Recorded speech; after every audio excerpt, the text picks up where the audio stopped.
Glória a Deus, aleluia, amém? Oh, que bênção! Mais um culto, amém? Primeiro culto do mês de dezembro, final de ano está chegando, e eu quero declarar nesta noite que o nosso Senhor, Ele é o quê? Ele é Ebenezer. Até aqui tem nos ajudado o Senhor, amém? Por isso que nós estamos alegres. Tantas lutas, tantos momentos difíceis nós passamos, amém? Mas eu não quero que você lembre agora dos momentos difíceis, mas eu quero que você lembre agora daquele Deus que fez você passar por esses momentos difíceis. Se não fosse a mão do Senhor, nós não teríamos passado. Se não fosse o livramento, o escape, a provisão, amém? A proteção do Senhor, nós não teríamos passado. Quero nesta noite, eu vou continuar o estudo desta noite em nome de Jesus, mas eu só quero trazer esta palavra que Deus colocou no meu coração nesta noite para você. Para de olhar para trás e olhar para as perdas. Para de olhar para trás e olhar para os problemas, para as lutas, para os traumas, para aquilo que você passou. Para de olhar. Amém? Nós temos que mudar o nosso foco. Quando você olhar para trás, você lembra da mão daquele Deus que estava abrindo o mar vermelho. Quando você olhar para trás, não, amado, nós temos a tendência de olhar para o mar vermelho, Igor. E nós não olhamos para a mão do Deus que estava abrindo o mar vermelho. Nós temos a facilidade de olhar para o muro. E esquecemos daquele Deus que bradou do céu e aquele muro caiu. Nós temos a facilidade, a inclinação de olhar para o Golias. Não para aquele Deus que pegou aquela pedra lançada por Davi, porque Davi não era tão bom assim para acertar. Você pode ter certeza que se a mão do Senhor não tivesse pego aquela pedra e direcionado exatamente na testa do Golias, ele não teria caído. É isso que nós temos que aprender, é isso que Paulo diz. Transformai a vossa mente. Eu sei que de repente esse ano foi um ano complicado, foi difícil, muita coisa. Mas olha para as coisas boas. Faz aquilo que Jeremias fala. Eu trago à memória aquilo que me dá esperança. Então traga à memória nesta noite aquilo que te deu esperança. Amém? Aquilo que te dá esperança. E a Bíblia diz que Cristo em nós é a esperança da glória. Então para de olhar para o exército inimigo, mas olha para o céu e vê o exército de anjos com espada desembainhada de fogo para pelejar pela tua casa, pela tua família. Para de olhar, meu irmão, para as carruagens de Faraó. Para de olhar para a circunstância, para o cenário, e olha para o Senhor. Amém? Olha para Ele em nome de Jesus, tá bom? Quero deixar essa palavra então, final de ano, amém? Claro que eu vou preparar uma palavra de fim de ano para a igreja, já estou preparando uma palavra de fim de ano para a igreja, amém? Eu quero estar trazendo na última terça-feira, do mês de dezembro, do ano agora, quero estar trazendo uma palavra para a igreja, em nome de Jesus, tá bom? Glória a Deus. Vamos lá então, meu amado, vamos continuar nosso estudo que nós estamos, falando sobre brechas e ilegalidades, que nós permitimos, que nós abrimos, que nós demos ao inimigo, para que ele então entrasse, para que ele agisse, para que ele tivesse acesso à nossa casa, à nossa vida, à nossa família, ao nosso casamento, à nossa saúde mental, emocional, porque são essas as esferas que o diabo ataca. Pastor, qual é a primeira esfera que o diabo ataca na vida de um crente? Simples. É no teu relacionamento com Deus. Ele não está preocupado com a tua finança. Ele não está preocupado com a tua saúde. Sabe por quê? Porque se você estiver bem com Deus, nada vai te abalar. Nada vai tirar o teu foco. Ele não está preocupado com o que você tem, ele não está preocupado. Mas uma das coisas que o inimigo investe alto é no teu relacionamento com Deus, na tua vida com Deus. Porque o inimigo sabe Se Deus estiver em ti e você estiver nele, ninguém te segura. Não há demônio, não há principado e não há potestade. Você entende isso? Amém? Então, hoje eu quero continuar nosso estudo, mas eu quero começar com esse tema. Pastor, o senhor falou das brechas e ilegalidades que nós damos para o inimigo agir. O senhor nos prometeu que hoje o senhor ia continuar falando sobre como sanarmos e fecharmos essas brechas. Amém? Então, a primeira palavra desta noite, eu preciso que você abra no livro de Salmos 127. Todo mundo conhece esse salmo, né? Salmo 127. Amém? Eu vou abrir aqui na minha Bíblia.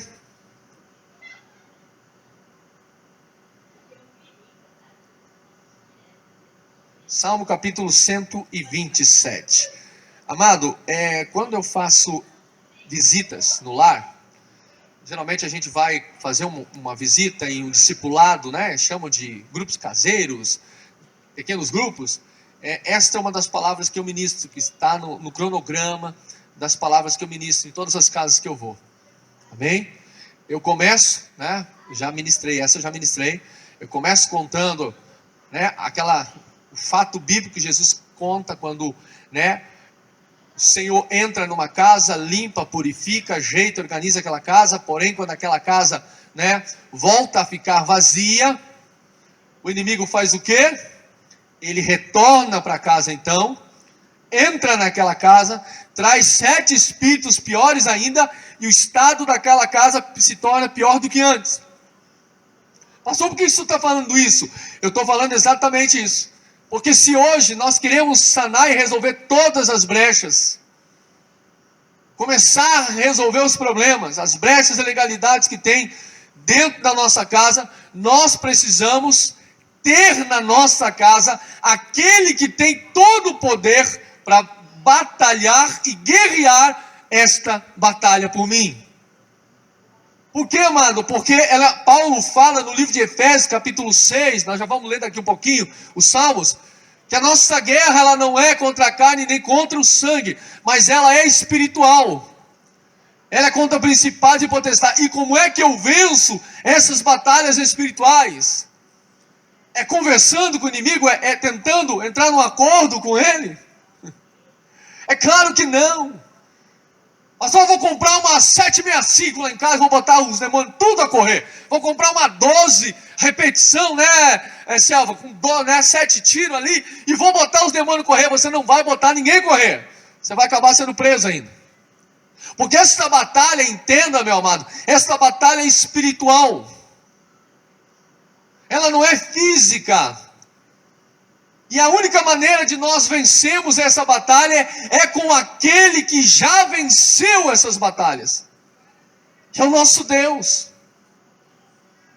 Tem muita gente, amado, preste atenção aqui, com todo o carinho e todo o amor pelos meus irmãos que gostam de pregar filosofia e cultismo nas igrejas. Não adianta você ficar com 7 passos da vitória, com princípios disso e princípios daquele, se aquele que tem todo o poder nos céus e da terra não tiver na frente de qualquer outro princípio. Não adianta a gente querer ensinar 7 passos para prosperar, 7 não sei o que para isso, e mamado, não entender que se Deus não tiver no negócio, se Deus não tiver na frente, por isso que Moisés disse: Senhor, eu não arredo o pé daqui, Êxodo 33, se a tua presença não fores comigo, se a tua mão não fores à minha frente, eu não saio daqui. Porque Moisés fez isso? Porque Moisés sabia que todo o êxito, toda a vitória, toda a conquista estava em Deus, não era nele. O problema hoje é que nós estamos ensinando princípios e esquecendo a pedra principal, que é Deus. Eu sempre falo com casais, né? Os irmãos, a irmã Elsa, a irmã Joana, que ainda estão aqui, o pai, a mãe, que são lá do tempo da comunidade, lembro. E a uma das últimas ministrações que eu dei enquanto casais, eu falei exatamente sobre isso. Tem muita gente querendo salvar casamento com terapia humana. Você tem que acordar de manhã e você tem que falar uma palavra bonita para tua esposa. Tem que elogiar ela, você tem que isso, você tem que comprar uma rosa, e a gente começa a trazer um monte de princípio humano, um monte de coisas humanas, meu amado. Mas se Deus não tiver na frente, se Deus não tiver quebrando as algemas do inimigo, a cegueira espiritual que o diabo cria, que isso é só com Deus no negócio, é só com Deus agindo, amado, não vai adiantar se o Espírito Santo não estiver ali, aquele que convence o homem do pecado, da justiça e do juízo. Não adianta. Os meus chocolates não vão convencer, a minha rosa, o meu presente, a minha palavra bonita não vai convencer. Por quê, pessoal? Porque é Deus que convence, é o Espírito Santo que convence. Sabe que essa semana Deus falou muito forte comigo. Eu estou mudando totalmente o viés da minha pregação a partir daquele dia. Eu não prego mais sobre pecado. Aí o pessoal vai dizer assim: como assim, pastor? Eu não prego mais. Sabe por quê? Porque não adianta eu pregar contra o pecado se a igreja estiver morta espiritualmente, se a igreja não estiver cheia do Espírito Santo. Sabe o que vai acontecer? Quando você prega contra o pecado, numa igreja que não tem o Espírito Santo, não acontece nada. Sabe o que acontece? Acontece aquilo que Provérbios fala: admoesta um tolo e você ganha um inimigo, corrige um tolo e você ganha um inimigo. Porque eu, sem o Espírito Santo, eu não passo de um ser tolo, ignorante, sem visão espiritual, porque é Ele que abre a minha visão, é Ele que me dá entendimento, meu irmão. Sabe o que nós temos que viver hoje, Igor? Sabe qual é a pregação que nós temos que viver hoje? É uma pregação de avivamento. Mas avivamento só acontece quando a igreja estiver cheia do Espírito. Porque morte, o que representa a morte no sentido bíblico? É o retirar do Espírito Santo de Deus. Então, para você avivar alguém, essa pessoa precisa estar o quê? Cheio do Espírito de novo. Por isso que Paulo diz: enchei-vos do Espírito Santo. Quanto mais cheio do Espírito Santo, eu não preciso dizer para o Igor o que ele tem que fazer, ele não tem que fazer. Eu não preciso dizer para a irmã que roupa ela tem que usar e que roupa ela não tem que usar. Eu não preciso dizer para o irmão se ele tem que fazer. Sabe por quê? Porque ele é cheio do Espírito Santo. O Espírito Santo fala com ele, e o Espírito Santo diz para ele: filho, isso aí não é uma roupa, filha, isso não é uma roupa que condiz contigo, filha. Isso aí não é uma atitude que condiz contigo. Sabe por quê? Porque é o Espírito Santo que nos constrange, é Ele que nos convence. Você está entendendo, meu amado? Aí nós entendemos o que Jesus fala em João 15, que muitas vezes falamos, mas não entendemos. João 15, quando Jesus disse: olha, pessoal, sem mim nada podeis fazer. É nada. Sem mim eu não consigo ter um casamento, sem Jesus eu não consigo ter um casamento abençoado, sem Jesus eu não consigo ter uma vida saudável emocionalmente, sem Jesus eu não consigo ter uma vida espiritualmente, sem Jesus eu não consigo vencer os inimigos, sem Jesus eu não consigo abençoar nada, eu não consigo fazer nada. Esse é o problema. Nós estamos pegando os princípios, mas estamos esquecendo o principal. Sabe, é como, eu vou explicar isso para você. É como você for fazer um bolo.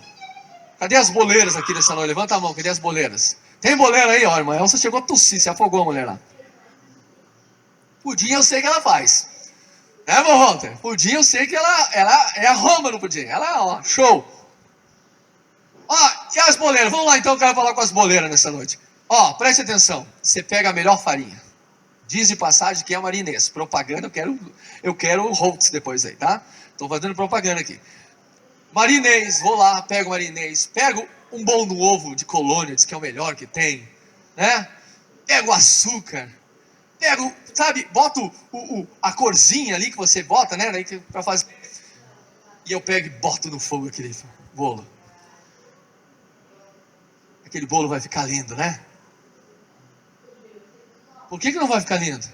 Porque eu esqueci o principal, o que faz aquele bolo crescer. Você entende, meu amado? Esse é o problema.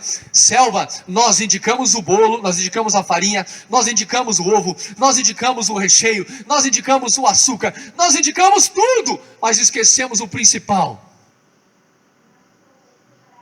que é Jesus Cristo, o fermento, que é o que faz crescer, é o que faz prosperar. Por isso que muitas pessoas estão tentando mudar a sua história. Meu amado, faz terapia, nada contra os terapeutas, não fique bravo comigo. Você vai em terapia de casal, terapia disso e terapia daquilo, e nada acontece, sabe por quê? Porque, meu amado, o homem não tem poder de convencer ninguém. Se o Espírito Santo não tocar, se o Espírito Santo não agir, meu irmão, a gente sai da terapia pior do que entrou, porque a gente sai com mais raiva ainda. É assim, meu amado, como muitas pessoas vêm no culto. Porque quando eu estou espiritualmente morto, desde eu sair do culto abençoado, eu saio triste. Por quê? Porque às vezes o Senhor começa a falar coisas que eu não quero ouvir. Ele começa a falar de coisas que não me agrada. Ou eu não entendo a palavra, ou eu não entendo a visão do profeta.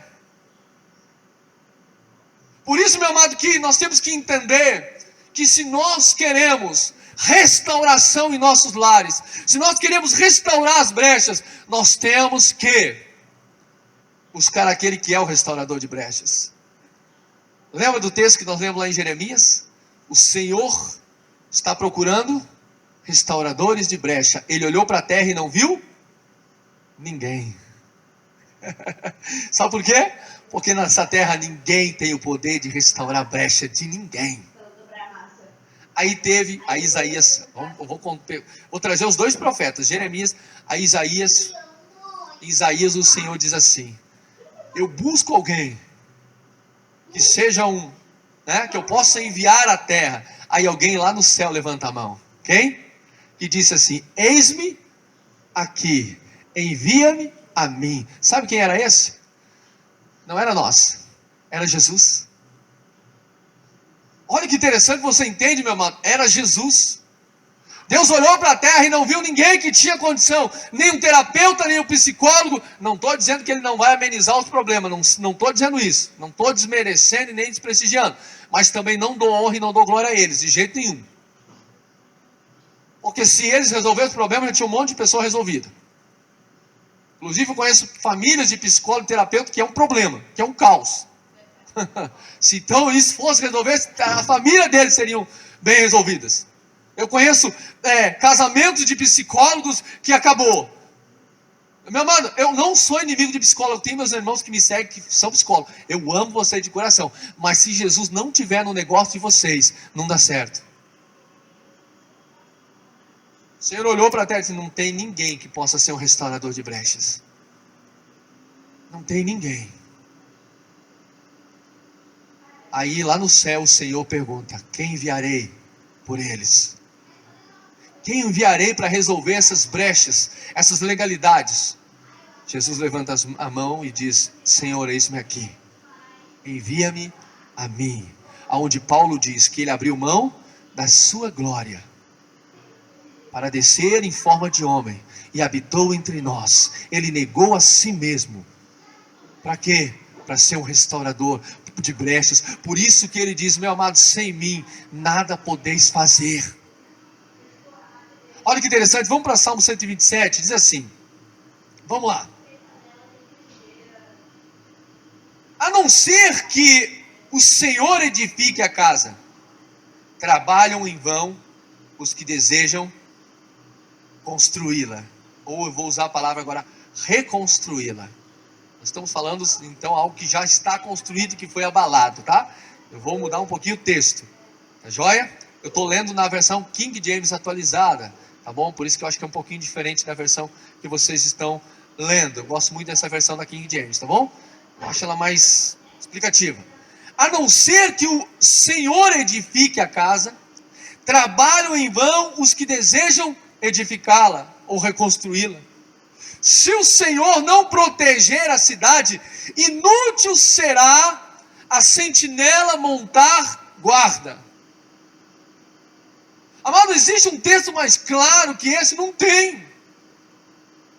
O Senhor está dizendo aqui, o salmista está dizendo: olha, se o Senhor não estiver na tua casa, se o Senhor não estiver na tua família, se o Senhor não estiver nos teus negócios, não adianta. Figa não protege tua casa. Você pode botar, meu irmão, um par de ferradura na frente da tua casa, não protege. Você pode plantar na frente da tua casa, olha, um canteiro de espada de São Jorge, não protege. Comigo ninguém pode. Arruda. Você pode botar 1 quilo, 10 quilos de sal, banhar no alho, não protege a tua casa.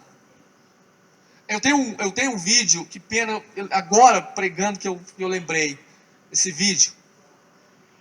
Para você entender como o mundo é espiritual, hoje serviria muito bem esse vídeo. Que pena, não lembrei. Mas amém. Uma mulher, ela é de uma religião, aquelas que botam incenso na casa, e ela está botando incenso na casa dela. Não sei se vocês viram esse vídeo, tem? E ela começa a botar incenso na casa e fazer aquelas preces, né? Da religião dela. E daqui um pouco começa tudo saltar do armário. Começa a cair tudo. Sabe o que é isso? Isso é uma prova de que essas batalhas espirituais, você não vence com Maria, você não vence com São Jorge, você não vence com Santo Antônio, você não vence, amado, o único a qual a Bíblia diz que foi dado todo o poder nos céus e na terra, o único a qual a Bíblia diz que venceu todos os demônios no dia da sua crucificação, inclusive o maior algoz do homem, que é a morte, é Jesus Cristo. Enquanto nós não entendemos isso, a igreja não entender isso, meu amado, não há mudança, não há transformação. Por isso que Jesus diz em João 15, sem mim nada podeis fazer. Olha que interessante, eu vou citar um exemplo para você. Jesus dá ordem, atravessemos para o outro lado. Preste atenção.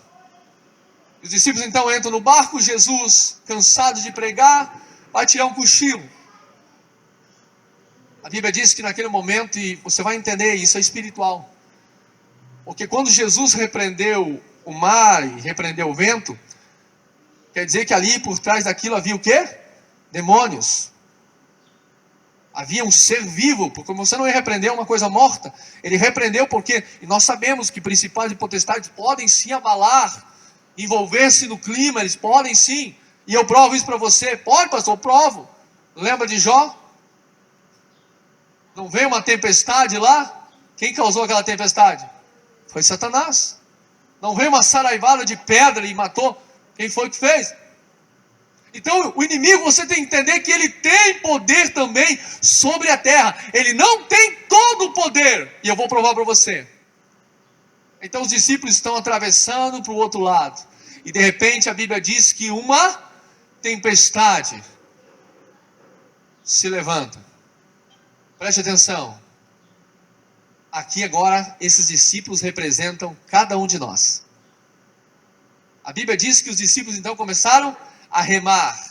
Conforme a tempestade aumentava, eles remavam mais forte ainda. Sabe por que eles faziam isso? Porque na cabeça deles, Selva, eles achavam que não, nós vamos conseguir vencer essa tempestade. Nós vamos conseguir sair dessa tempestade. E um gritava, vamos lá, mais forte. E o outro, tira a água, vamos, nós vamos conseguir. Pastor, o que isso quer dizer? Isso somos nós muitas vezes tentando mudar a história da nossa vida, tentando mudar o quadro da nossa situação. Então ali, não, mas eu vou conseguir, não, mas eu vou agora eu estou lendo um livro que está me ensinando uns passos, agora eu fui no psicólogo, eu fui no terapeuta, agora sim vai mudar. E não muda. Então os discípulos, a Bíblia diz que eles, o quê? Chegam num estado de estafa, eles se cansam, eles não têm mais força para remar, e a água começa a entrar, e aí, meu amado, entra no pior estado, que é o estado de sentimento de morte. É isso que uma depressão faz. Tem muita gente querendo vencer uma depressão na força do seu braço. Tem muita gente, meu amado, aí eu vou falar, tem muita gente indo para o YouTube para assistir palestra de homens ocos, vazios de Deus, psicólogos, terapeutas. Desculpa, meu irmão, quer fazer inimizade, quer ficar bravo comigo? Vai, me processa, eu te dou a variante de lucro para você. Pode me processar, mas eu falo, e aí vão para a internet assistir psicólogo, terapeuta, mas não tiram um tempo para ler a Bíblia. Querem mudar suas vidas, mas querem mudar suas vidas do jeito deles. Eu acho engraçado que daí tem tempo para ler psicólogo, para assistir pregações, vídeos, né? Não é pregações, é vídeos ali. Mas não tem tempo para vir num culto. Não tem tempo para vir numa vigília. Não tem tempo para entrar num quarto e chorar aos pés do Senhor. Leia Provérbios 3, hoje. Leia lá no finalzinho de Provérbios 3. Tudo aquilo que nós clamamos sinceramente ao Senhor, Ele ouve. Mas nós não temos tempo, porque nós queremos resolver do nosso jeito. Sabe por quê? Porque nós não queremos o Senhor. Nós queremos mostrar aquilo que Adão e Eva lá no jardim queriam mostrar para Deus. Não, nós vamos comer essa fruta, nós vamos ser como Deus. Nós vamos provar para Deus que nós sabemos como resolver os nossos problemas. E a Bíblia diz então que os discípulos entram numa estafa e entra o pior sentimento, que é o sentimento de morte. É onde quando você, e é triste, meu amado, e como tem gente se matando, se suicidando. Por quê, pastor? Porque não consegue dar o braço a torcer, não tem humildade para escutar o que Jesus diz: vinde a mim todos vós que estáis cansados e sobrecarregados. Eu morro com o meu orgulho. É que nem a piada do piolento. Você conhece a piada do piolento? Eu vou contar essa piada para os meus irmãos aí, tá? Eu não sou o Cláudio Duarte, mas eu também conto piada, tá? Mas é piada cristã, gospel. Havia uma mulher que tinha o hábito de chamar o marido de piolento. Um dia o marido pegou piolho, sim. E aí usou remédio, né? Lembra? Botou criolina na cabeça, botou vinagre ensopado no pano. Eu sou desse tempo, né, irmão? Que quando a gente se pegava piolho, a gente ficava 4 dias sem ir no colégio, porque ficava um fedorão na cabeça da gente, né? Porque a gente não podia ir no colégio, senão todo mundo sabia que nós estávamos com piolho. Então a mãe dizia assim: você vai ficar 4 dias, né, em reclusa. E aí a gente, né, então, aquele homem pegou piolho, mas no dia ele venceu o piolho, e aquela mulher começava a chamar sempre ele de piolento, piolento. E ele dizia: mulher, para com isso. E ela parece que fazia por questão para humilhar, e apontava na frente de todo mundo: não sei o que, esse é o piolento. E ele dizia: para com isso, mulher, não fala assim, eu não sou mais. E um dia, irmão, a história conta que esse homem ficou furioso com essa mulher e disse assim: a próxima vez que tu me chamar de piolento, eu vou te pegar, eu vou amarrar uma corda, eu vou te jogar no poço. E aquela mulher, meu amado, presta atenção ao orgulho do ser humano. E aquela mulher continuou piolento. E ele pegou aquela mulher, amarrou a corda na cintura, amarrou, né, só na cintura, e foi largando no poço. E ele dizia: tu vai me chamar de piolento ainda? E ela: piolento, piolento, tu vai me chamar de piolento? E foi largando a corda, e foi largando, e a água bateu nas pernas. E ela: piolento, e bateu na cintura. E ela: tu vai me chamar ainda, mulher? E ela: piolento, e bateu no peito. E piolento, e a água estava no pescoço. E tu vai ainda? Ela: piolento, e a água batendo aqui na garganta, na boca. Piolento, piolento, sabe? E aí chegou um momento que a água cobriu a cabeça. E ele gritou lá de cima: daí, tu vai me chamar de piolento? Ela levantou as mãos para o céu e falou: sabe, irmão, é uma piada, mas é real. Tem gente, meu irmão, que é tão orgulhoso, que está morrendo, que está, sabe, afundando, mas não dá o braço a torcer. Não dá o braço a torcer, não consegue ouvir o chamado de Jesus, que diz: vinde a mim todos vós estáis cansados e sobrecarregados. Sabe por que você está cansado? Porque você está tentando resolver sozinho. Os discípulos se cansaram porque eles estavam tentando atravessar a tempestade sozinho. Se você está numa tempestade, meu irmão, minha irmã, você na rede social, você aí, se você está passando por uma tempestade, entenda. Entenda. Você não vai conseguir atravessar essa tempestade. Você vai cansar e você vai chegar a uma estafa, o pior estado do ser humano, que é o estado de sentimento de morte. A Bíblia diz então que os discípulos, já agora com sentimento, com, né, a sensação que iam morrer, correram até Jesus.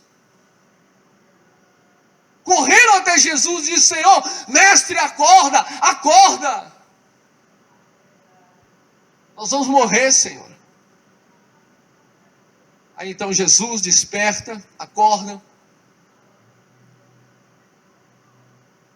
levanta as mãos aos céus e manda o mar se acalmar e o vento se calar. E o mais interessante, preste atenção, amado, Esse exemplo somos nós. O mais interessante desse texto não é Jesus ter mandado o vento e o mar se acalmar. Não é isso. Eu não sei qual é a visão que você tem desse texto, mas o mais interessante para mim desse texto não é isso. Porque Jesus tinha todo o poder, ele podia fazer qualquer coisa que ele pedisse ao Pai. Qualquer coisa que ele pedisse ao Pai, ele faria. O Pai concederia a ele para que o nome do Pai fosse glorificado. Ele mesmo fala isso, Jesus mesmo diz. O próprio Deus falou isso no dia do batismo, quando o Espírito Santo em forma de pomba desceu sobre ele. Então, para mim isso não é um espanto, mas o que me espanta é que aqueles homens que já andavam há mais de 3 anos com Jesus, falam: quem é esse que até o mar e o vento lhe obedece? Pastor, o que o senhor quer dizer? Esses somos nós, que muitas vezes estamos andando com Jesus e não entendemos quem Jesus é. Estamos andando com Jesus há 10 anos, há 15 anos, há 7 anos, há 5 anos, e ainda não entendemos o poder que Ele tem. Estamos ainda tentando resolver as coisas da nossa maneira. Amado, aí eu entendo por que a Escritura diz: desperta tu que dormes, e Cristo te esclarecerá. Sabe, o problema aqui, Igor, não é agora, o problema agora aqui não é Jesus. O problema é nós que estamos dormindo. O Senhor nesta noite quer nos acordar. O Senhor está trazendo esta palavra nesta noite para nos despertar. Ele está dizendo: acorda, igreja, desperta, igreja. Você não sabe o Pai que você tem, você não sabe o Deus que você tem. Por isso que Jesus fala em Mateus 22, vocês erram por não conhecer as Sagradas Escrituras e nem o poder de Deus. Se nós compreendêssemos isso, meu amado, nós íamos parar de tentar resolver as coisas do nosso jeito. Nós íamos entender o que o salmista disse: se o Senhor não edificar, ninguém edifica. Se o Senhor não restaurar, ninguém restaura. Se o Senhor não curar, ninguém cura. Se o Senhor não perdoar, ninguém perdoa. Se o Senhor não libertar, ninguém liberta. Se o Senhor não proteger, ninguém protege. A tua sabedoria, o teu intelecto, os teus estudos humanos terrenos não protegem e não resolvem o teu problema.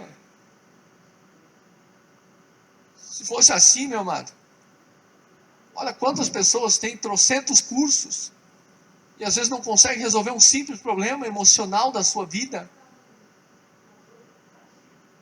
que simplesmente se resolve com Deus. Eu vou provar para você. Ah, pastor, o senhor está falando, provo, quem me conhece sabe. Lembra do profeta Elias? Entrou numa depressão, entrou numa deprê, se enfiou dentro de uma caverna, começou a se amaldiçoar. Mas sabe por que Elias fez tudo isso? Porque Elias perdeu o foco de Deus. Preste atenção. Preste atenção no que eu vou dizer para vocês. Elias estava lá dentro da caverna, deprimido, desejando a morte, amaldiçoando o dia que nasceu, se queixando, reclamando. E de repente, o que acontece? Deus chega até a porta da caverna como uma forma de uma brisa. E Deus fala com Elias: Elias, levanta, e eu falarei contigo. Sabe quem levanta o homem? É Deus. Dinheiro não levanta o homem. Riqueza, glamour não levanta o homem. Eu conheço um monte de pessoas que conquistam isso, mas não conseguem se levantar do chão. Não consegue se levantar de uma depressão, não consegue se libertar, sabe? Jesus, Deus teve que aparecer lá na porta da caverna, e eu profetizo nesta noite que Deus vai aparecer na porta da tua caverna, porque Deus está me dizendo que tem muitas pessoas enfiadas em cavernas, amados, se amaldiçoando, se lamentando, sabe? Angustiadas, doentes, tristes. Eu disse: se levanta, eu falarei contigo. Por isso que a Bíblia diz que o cair é do homem, mas o levantar é de Deus. Ninguém levanta um caído se não for Deus. Aleluia. Ora, basuri, candalabás. Ninguém levanta uma família se não for Deus. Ninguém restaura um casamento se não for Deus. Então Deus fala para Elias: Elias, sai dessa caverna. Sai dessa caverna. Deus está mandando dizer para você nesta noite: sai desta caverna, meu irmão. Para de tentar resolver do teu jeito. Você está cansado, você está fadigado, você está ficando doente. Você vai falar, só gera briga. Você vai agir, só gera, está tudo errado. Então para. Sabe, eu gosto muito de um texto, 2 Crônicas 20, quando Deus fala para o rei: esta peleja não é tua, esta peleja é minha, esta peleja é eu que vou pelejar. Sabe por quê? Porque há batalhas que nós não conseguimos. Deus sabe que há lutas que nós não vamos conseguir, nós não temos força, nós não temos capacidade, nós não temos sabedoria. Então, meu amado, aprenda a confiar em Deus. Confiar é descansar em Deus, em todos os momentos da tua vida, mesmo aqueles momentos que você não sabe, você não entende, você não compreende, você não vê, mas eu confio no Senhor. Isso é confiar. Por isso que o salmista disse: olha, se o Senhor não estiver na tua casa, não adianta. Se o Senhor não estiver na tua casa, não tem amuleto de proteção, não tem olho grego, não tem aqueles troços dos índios lá, né? Não tem aquelas coisinhas que fica, meu amado. Esse dia eu estava num prédio, na frente de um prédio, e aí, né, na frente desse prédio, o cara botou na sacada do apartamento dele um troço desse, e amado, eu lá embaixo do prédio eu disse: meu Jesus, se sou eu, ou eu me mudo desse apartamento, ou oro para o cara ir embora. Aquele troço, blim, blim, blim, blim, blim, blim, blim, sabe aquilo lá? Porque eles acreditam que aquilo lá protege. É uma cultura oriental. Eles acreditam que aquilo lá vai proteger. Amado, não. É só Deus. Não tem outro além do Senhor. Quem está me entendendo, dá um glória. Olha que interessante, o versículo 2 diz assim: os obstinados que retardam o seu sono até a alta noite. Eu gosto dessa palavra, obstinado. Essa versão eu gosto. Sabe o que é uma pessoa obstinada? É alguém que, não sei se é a mesma versão. Ela achou ali, King James, glória a Deus. Então você está lendo ali, ó. Os obstinados que retardam o seu sono até alta noite. Sabe o que é obstinado? É alguém que tem coração duro. Uma pessoa obstinada é aquela pessoa que não tem predisposição de mudar. Ele é obstinado. Sabe o que é uma pessoa obstinada? É aquele que depois que diz que pau é pedra, pau é pedra. Tem gente que está tomando na cabeça e não para. O que acha que vai resolver do jeito dele. Meu amado, o obstinado, sabe o que ele faz? Ele perde sono, ele vai dormir até tarde, tentando resolver, buscando estratégia. Como é que eu vou resolver? Como é que eu vou fazer? Meu Deus do céu, e dá chilique de noite, e o coração acelera. E meu Deus do céu, e aí Jesus, como é que eu vou fazer? Mas ele não entende que a palavra do Senhor diz que Ele dá aos seus enquanto dorme. Enquanto você descansa, você entrega para o Senhor. Diz: Senhor, eu vou dormir em paz eu deitarei, em paz eu dormirei, Senhor. Sabe por quê? Porque eu entreguei nas tuas mãos. Senhor, eu sei que eu vou dormir, eu tenho um corpo físico limitado, mas a tua palavra diz que o Senhor não dorme, o guarda de Israel não dorme, e eu sei que o Senhor irá pelejar por mim enquanto eu descanso. Amanhã de manhã o Senhor me acordar com a tua graça e com a tua misericórdia, e eu só, Senhor, seguir a tua nuvem. É isso que a palavra do Senhor nos ensina, que o Senhor dá aos seus enquanto dorme, enquanto descansa. Eu não estou dizendo que você é preguiçoso, é dormir mesmo. Diz: Senhor, ó, eu não tenho o que fazer, eu vou dormir. Eu não tenho o que fazer, Senhor, não adianta, eu não consigo, eu vou descansar. porque eu tenho uma família ainda para cuidar. O que eu posso fazer, Senhor, é meus filhos. Eu tenho uma esposa para amar. Eu tenho uma empresa para cuidar, é isso que eu posso fazer, o resto eu não posso fazer nada. Senhor, o resto eu não posso resolver. Então, Senhor, eu entrego nas tuas mãos, eu deposito aos teus pés. Eu deixo que o Senhor haja. Eu deixo que o Senhor trabalhe.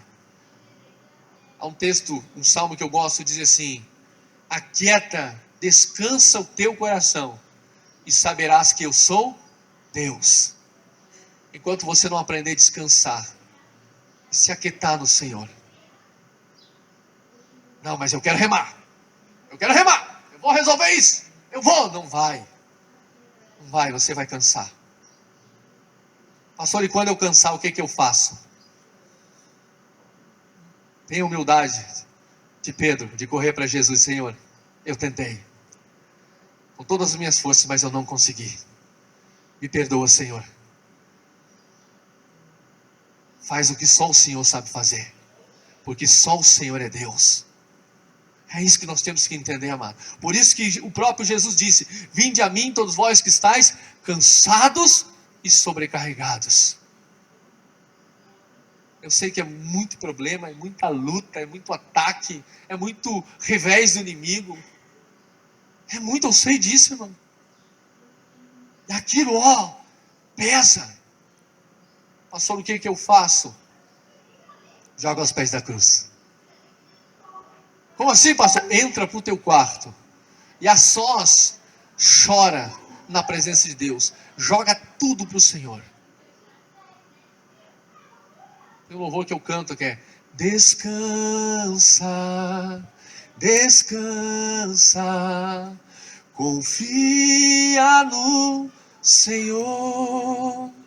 Descansa, descansa nos braços do Senhor. Então, enquanto nós não aprender a descansar, nós vamos viver essa vida cansada que nós estamos vivendo. Aonde chega ao ponto de muitas pessoas dizer assim: estou cansado da vida. E esse é o pior estágio do ser humano. Como assim, pastor? É o pior estágio, porque a vida é maravilhosa. As lutas não são fáceis, né? Mas a vida é maravilhosa. A psicologia diz que todo aquele que quer tirar a sua vida, na verdade, ele não quer tirar a sua vida. Ele quer o quê? Acabar com a sua dor. Eu quero dar a palavra para você nesta noite, para você entender que sem Jesus nada podemos fazer. Jesus em Isaías fala um dos textos mais poderosos, mais messiânicos da Bíblia, que diz: Ele levou sobre si as nossas dores, enfermidades e doenças. Teu casamento está doente? Lembra que Jesus levou lá na cruz. Você está com dor? Está triste? Está doloroso? Jesus levou lá na cruz. Isso é ser uma igreja cristocêntrica, irmão. Pastor, o que é ser uma igreja cristocêntrica? É uma igreja que aponta tudo para Jesus. João 15, sem nada para... mas vem cá que eu vou ensinar você. Faz isso e faz aquilo. E aquilo, outro. Acorda cedo, que nem a gente vê, né? Tem aquela terapia, né? Acorda cedo, luta pelo teu sonho, não desiste, não sei o que, focaliza, caiu, levanta de novo. Só que se eu cair sem Deus, eu não levanto de novo.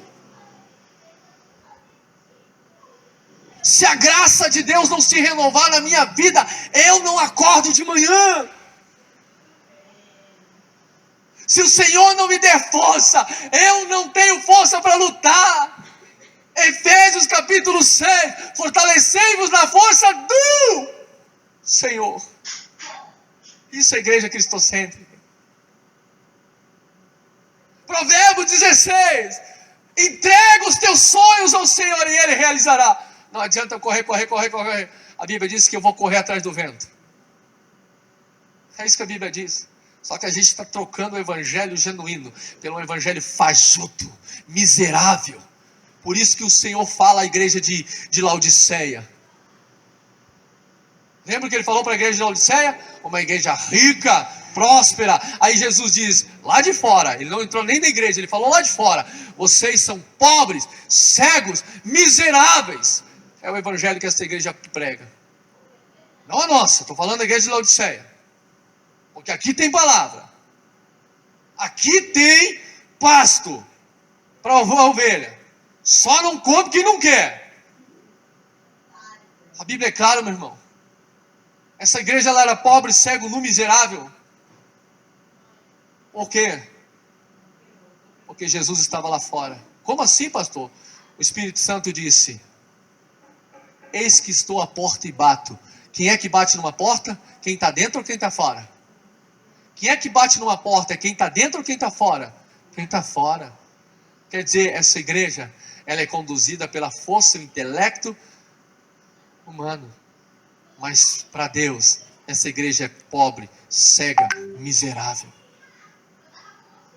Você entende isso, meu amado? Isto é ser uma igreja cristocêntrica. Que tudo é aquilo que Paulo disse. Todas as coisas é por Ele, para Ele e vem dele. Não se fala mais isso. É uma igreja que quer viver independente. Amado, isso não existe. Você quer restaurar as brechas, sarar as feridas, curar, arrancar as dores, expulsar os demônios, é só com Jesus. Sem Ele não adianta. Sem Ele nada podemos fazer. É isso que as Escrituras falam. Amém? Eu vou ficar por aqui. Eu não consegui terminar ainda. Amém? Tem mais. Esse é só o começo. Amém? Da restauração.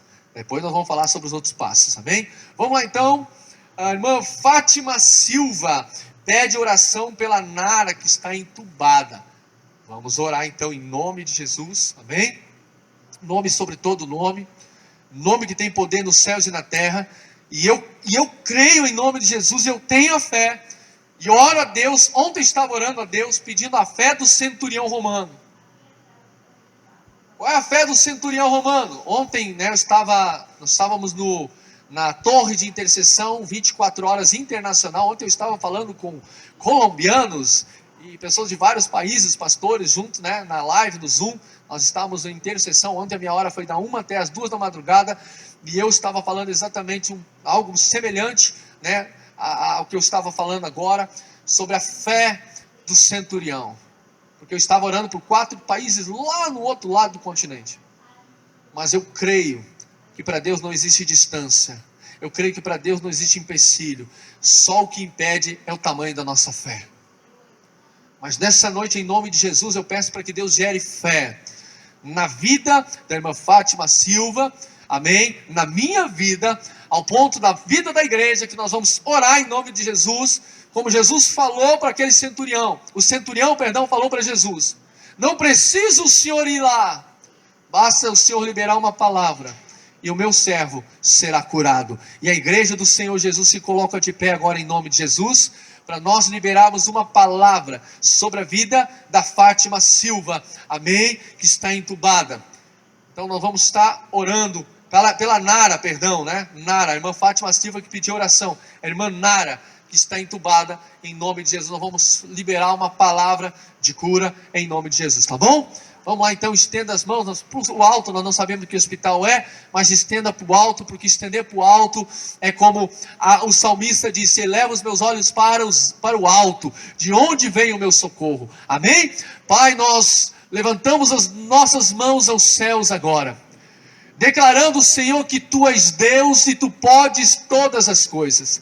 Pai, nós oramos pela vida da irmã Nara, que está entubada no hospital agora. Senhor, toca com a Tua mão de poder em nome de Jesus. Pai, nós cremos que o Senhor não mudou, o Senhor continua o mesmo. Eu creio em milagres, eu creio em sinais, eu creio em maravilhas. Pai, aumenta a nossa fé, para que nós possamos viver cada dia mais os Teus milagres que o Senhor fazia fazia no passado, e o Senhor pode e quer fazer ainda hoje. Pai, liberamos uma palavra de vida sobre a vida da irmã Nara. Pai, em nome de Jesus, toca com a tua mão, repreendemos toda a enfermidade, repreendemos todo o espírito de morte, em nome do Senhor Jesus, para a tua honra e para a tua glória é que nós oramos. Pai, oramos também pelo caderno de oração. Aqui estão pedidos, Pai, de homens e mulheres que creem no Senhor, que depositaram aos pés da cruz os seus pedidos, Pai. Aqui está, Senhor, aos pés da cruz esse caderno de oração. Pai, toca, liberta, cura, transforma, faz a tua obra em nome do Senhor Jesus, para que todos vejam que o Senhor é Deus e sempre será Deus, em nome do Senhor Jesus. Amém e amém. Glória a Deus. Vamos aplaudir e glorificar o Senhor. Aleluia. Aleluia. Senta aí, vamos dar os recados, já estamos encerrando, em nome de Jesus. Quero saudar os meus irmãos, obrigado você que estava conosco na live. Deus abençoe. Amanhã, quarta-feira, nós temos um momento da palavra, uma palavra de Deus, a partir das 22h30, lá na rádio. Uma palavra poderosa para a tua vida. Vem em nome de Jesus, amém? A palavra, ela gera fé. Quanto mais você ouve a palavra, mais fé vai sendo gerado no teu coração para você viver o teu milagre em nome de Jesus, tá bom? Então tá feito o convite. Boa noite, obrigado pela participação de todos. Deus abençoe em nome de Jesus.